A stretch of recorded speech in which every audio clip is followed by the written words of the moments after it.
Welcome back everyone to another NRG, back onto the Amstrad CPC with Death Wish 3. That was like a little poem, that wasn't it? It was the little death poem there, sung to us by Charles Bronson. Very nice scanned image there at the beginning loading screen of Charlie himself. Excellent stuff that is. And so yeah, this is a bit of a request. I've been doing Amstrad live game testing for quite a bit, and a chap, a regular viewer, Laszlo, can't remember his surname, he definitely goes by the name Laszlo. He's been constantly saying Death Wish 3, Death Wish 3, Death Wish 3. Now I haven't got it physically, but of course I've got the ROM, so let's give it a look.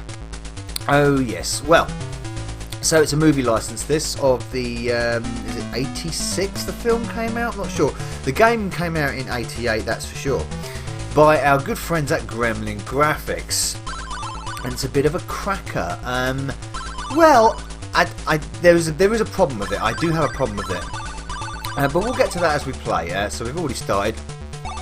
So I've just switched to the yellow map, which is the gangs. Now what you've got to do here, this is a very odd game to sort of wrap your head around.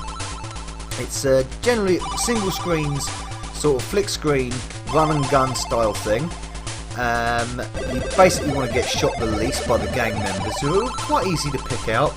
They're the people that don't look like police and don't look like old deers or dolly birds, basically. Like that geezer there with a big club, or it could be holding a newspaper. Who knows? Charlie here is in the blue, and there you go, got him with a gun there. And you got your Magnum. What gun is he? It's a famous gun, isn't it? Well, Magnum, your shotgun, bazooka. Is that the weapon? I think that's one of the three weapons you have. I think you have another weapon actually. Rocket launcher. Right. Oh, you get a machine gun as well. That's right, of course. And you can pick up extra weapons through the game by changing the colour of the map actually. There's a lot to take in here. There's a news feed, as you can see at the bottom, going on. Your score, your high score, injury level. Over there on the other side is a bulletproof vest, which depicts with blood. This is actually quite a gory game. There's a lot of blood and guts on display. Very violent, and of course the original game was pretty violent, to say the least. This geezer's shooting me in the back. Go away. Oh, the cop shot him. And I think I just shot the cop. But anyway, the reason why I seem to be flipping from screen to screen is because when you press down and up here, you change on your view ratio, your view aspect essentially. It's quite tricky to sort of get your head around. But it depends on which way you're facing. The camera is facing. So for instance, now it's facing west, and I've just switched there to, and so I'm facing west, and now I've switched to facing south. I'm not doing very good justice of describing this, but there is a way of navigating it. It takes a while to get used to.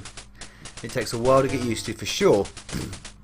Especially when you're going inside buildings. Going inside buildings is the real tricky thing. It's really tricky when you're going inside buildings. You kind of lose your bearings quite a bit. But the object of the game basically is to hunt down the gang leaders and annihilate them, remove them from existence at the courtesy. Try and avoid shooting the cops. I just shot a cop there, unfortunately. There's a gang leader there, shot him, and I've got a little headline there at the bottom as well. Gang leader killed, riot put down. Oh, you stopped a riot. And now I've got to go and find another one. So I can use certain toggle buttons here to move around. Basically, when the map is showing in blue, it's the little blips blipping up are where weapon power-ups can be, and when it's in yellow are where the gang leaders are, where you've got to find them. Now, most of them are in buildings. There are some nice, interesting mechanics to this, apart from the navigation of it, which is, like I say, tricky to say the least. When you're inside buildings, you can actually look out of certain windows and you get into a sort of rail shooter situation. It flips seamlessly to a rail shooter where you can target gang meanies from the safety of buildings, which is an interesting little additive, sort of mini, or like a mini game, like a mini game almost.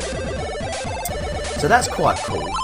What else? It's like I say, colourful. It's very colourful, very garish. It reminds me so much of 1990s Total Recall, and that came out in the Amstrad CPC. It's like an early version of it. It looks like that kind of, the sprite size, the sprite animation has that kind of feel about it. I like the little cheeky winks by the dolly birds and their big boobs. and there's lots of what are they doing? They're hitching their skirts up. You know, the morticians come in and drag dead bodies away. There's drunks on the street there. The gang members fight each other, of course, as well. That's always a bit of fun to watch. So you lose points for shooting the police. Oh, look, I shot them all there. Don't want to shoot her. Oh dear. When inside the door there. You've got to use the keys for a lot of these functions as well. You've got to use, I think it's M to switch the map. I think enter to enter doors. So you can't press up, because you press up you change your camera view. W to look out of windows when you're inside buildings. And copy to change your weapon, to cycle through your weapons. And there's a nice little animation, of course, when you're out of ammo as well. Charlie will just look at the camera and shrug his shoulders, which is kind of nice. I haven't been using the rocket launcher yet, and there's a reason. I'll use the rocket launcher right there. Oh, there's a shotgun. Oh, yes, a bit of a power up there. Switch back to gang mode. So I do get lost in the building sometimes. Really, sometimes you can get completely lost. So yeah, I'm going to get that guy there. Oh, God, bloody hell! There's loads of them coming at me. Oh, he fell right on his back. It's kind of tasteless, it is, but I really like it. I like the tastelessness of it. It's kind of funny in a very warped, possessed way. The backgrounds could be a little bit better. They're very sparse, but you know, they've got some nice textures. There's a nice split screen mode going on, of course. There, you probably noticed. We're using Mode O for the main graphic gameplay window, and Mode 1 for the HUD at the bottom there, which is a nice little split screen raster that they've used. Nice bit of clever programming. Has excellent theme music running the way through it as well. A nice tune going the way through it. Nice tune, indeed. Yeah, it's an interesting game and a bit of fun. A bit of fun. But like I say, them game mechanics of moving around the streets and getting lost in houses and buildings a lot. That happens a lot with me. And I've been playing it for a good fair few days now to try and work my way around that, and it's still very tricky. Sort of lose your way. I can't sometimes find what I'm looking for. Sometimes you'll see you're hitting one of the detection points on the map, and you think, where the bloody hell's the gang member? He's not there. He's disappeared, and he's through an interior door. Because maybe the buildings have 2 or 3 levels on, or something like that.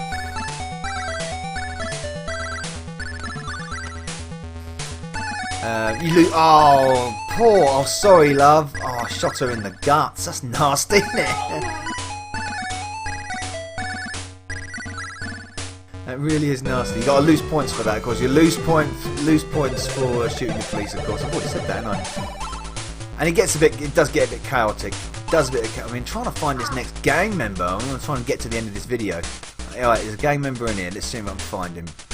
This is the case.